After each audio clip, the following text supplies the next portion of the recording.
বিসমিল্লাহি আলা মিল্লাতি রাসূলুল্লাহ।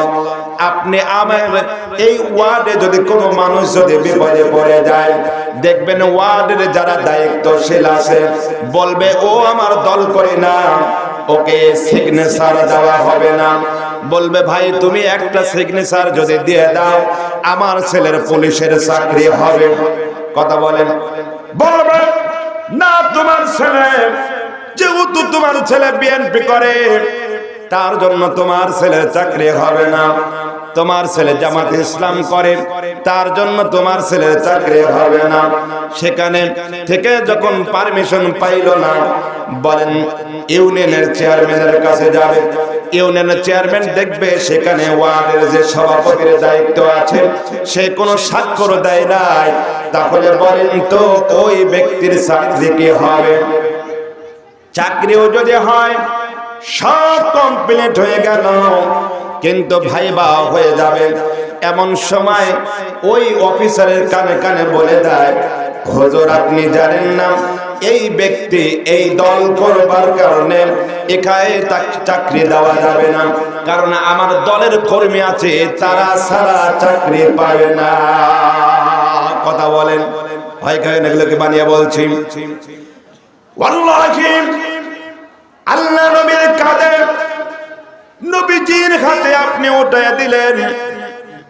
আপনি বললেন, নবীজি বললেন মান আহাব্বা সুন্নতি ফাকাদ আহাব্বানি ওয়া মান আহাব্বানি কানা মা'i ফিল জান্নাহ। নবীজি বললেন আমার একটি সুন্নাত কেউ যদি আদায় করে, আমার একটি সুন্নাতকে যদি কেউ আঁকড়ে ধরে, কেউ যদি মুহাব্বত করে, আমি নবীজি বললাম কিয়ামতের ময়দানে সমস্ত নবীরা ইয়া নফসি করবি, আর আমি নবী বলবো ইয়া হাবলে উম্মতি ইয়া হাবলে উম্মতি। আমার উম্মতদেরকে ডেকে বলবো যাও যাও যাও, তোমার জন্য কষ্ট করেছো দুনিয়াতে, আমার সুন্নাতকে তুমি আঁকড়ে ধরছো। টুপি ছাড়ো নাই, নামাজ ছাড়ো নাই, মুখের দাড়ি ছাড়ো নাই। তুমি কি করেছো? স্বামী স্ত্রী একই প্লেটে খাবার সময় তুমি কি করেছো? নবীজির সুন্নাত আদায় করেছো। স্ত্রী তোমার মুখে উঠিয়ে দিয়েছে আর স্ত্রীর মুখে তুমি খাবার উঠিয়ে দিয়েছো।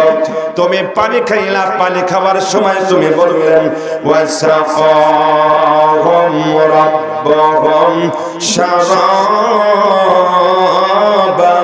তাহুরা। আল্লাহু আকবার।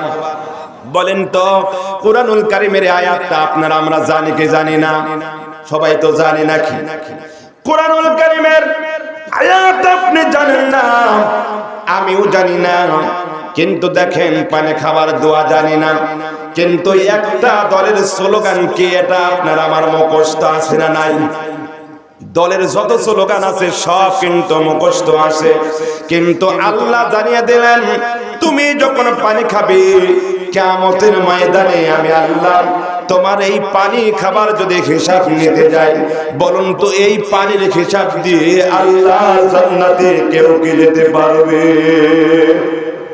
আল্লাহ যদি বলে বান্দা তোমাকে আমি এত সুন্দর করে বানালাম, আমি বললাম ওমা খলাকতুল জিন্না ওয়াল ইনসা ইল্লা লিয়াবুদুন, জিন ও ইনসানকে আল্লাহ সৃষ্টি করেছে তার দাসত্ব গোলামি করবার জন্য, কিন্তু তুমি কি করলেন? জমিনের উপর তুমি হাঁটবা, হাঁটতে গিয়ে সুবহানাল্লাহ সুবহানাল্লাহ সুবহানাল্লাহ বললে না, কিন্তু একবার কোন বান্দা বান্দি যদি সুবহানাল্লাহ আলহামদুলিল্লাহ বলে, আল্লাহ রাব্বুল আলামিন ডেকে বলে ওই বান্দার আমলনামায় ফেরেশতারা যাও যাও দেরি করো না, বান্দার আমলনামায় বলে দাও আকাশ এবং জমিনের মাঝখানে যত ফাঁকা জায়গা থাকে তার জন্য রহমত বরকতে আল্লাহ নাজিল করে দেন। এই জন্য বেশি বেশি করে সুবহানাল্লাহ বলা দরকার আছে না নাই? যেই কলিজায় যেই মনের মধ্যে সুবহানাল্লাহ আছে সেই দিল সেই মনটা জান্নাতে যাবে। আল্লাহ তার জন্য বাজেট করেছেন ওয়া কানা হাক্কান আলাইনা নাসরুল মুমিনিন। মুমিনদের জন্য জান্নাত কে বাজেট করেছেন? জোরে বলুন কে?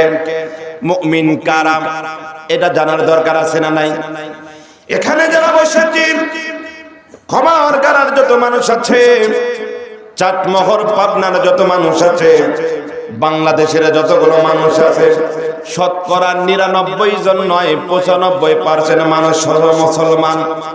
বলেন তো এই মুসলমানদেরকে আল্লাহ বানালেন, বলেন তো ফজর নামাজ, জোহর নামাজ, আসর নামাজ, মাগরিবি নামাজ, ইশার নামাজ এ হুকুম করলেন কে?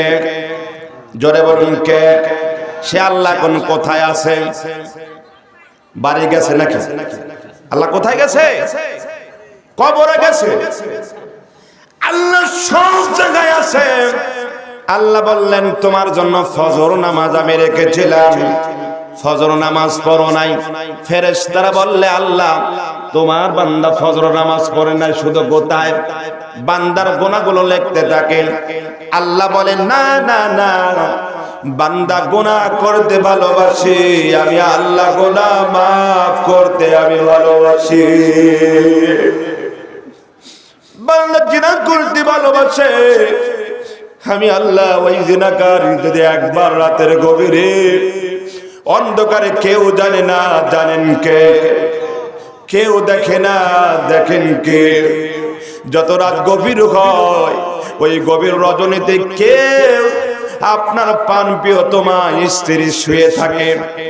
একদিন নয়, 2 দিন নয়, আপনি 15 বছর সংসার করলেন, ভালোবাসা করলেন, মহাব্বত করলেন, এত ভালোবাসা, কিন্তু দেখেন আপনার বিবি কিন্তু আপনার পাশে শুয়ে আছে। আপনার বিবি আপনার পাশে শুয়ে থাকার পরে আপনার বিবির চেহারা মোবারক আপনি দেখতে পারেন না। আপনার বিবি আপনার চেহারা দেখতে পারে না, মোহাব্বত থাকার পরেও দেখা যায় না। আল্লাহ শুধু এটাই বলে না, আল্লাহ বলেন তোমার যে গোটা শরীর এটা কিন্তু তোমার, কিন্তু তোমার এই গোটা শরীর হওয়ার পরে কিন্তু বলো বান্দা তোমার গোটা শরীরকে তুমি সবকে তুমি দেখতে পারো। কথা বলেন কি দেখতে পারেন? দেখা হয় না, সম্ভব নয়, গোটা দেখা যায় না। আল্লাহ বলেন তোমাকে এত সুন্দর করে বানালাম, এত ভালোবেসে বানালাম, তোমাকে জাহান্নামার দেওয়ার জন্য নয়।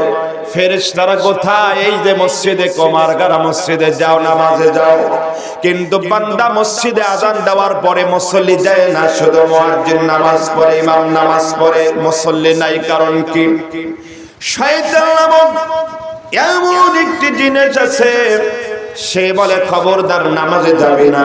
কারণ হলো নামাজে গেলে ওযু করা লাগবে, নামাজে গেলে পবিত্র হওয়া লাগবে, নামাজে গেলে হালাল খাওয়া লাগবে, নামাজে গেলে হারাম বেজে চলা লাগবে। নামাজে যাবে না, তুই যে সর্দি লেগেছে, তোর যে সমস্যা হয়েছে, তোর যে চোখে পানি আসে, ঘুম হয় না, দীর্ঘ রাত জেগেছিস রাজনীতি করবার জন্য, নেতার পিছনে সময় কাটানোর জন্য রাত জেগেছি, এখন ফজর আযান হয়েছে, একটু চোখটারে বন্ধ করে ঘুমা। 8টা বাজার পরে উঠবি, সে সময় গোসল করে আবার নেতার পেছনে চলে যাবে।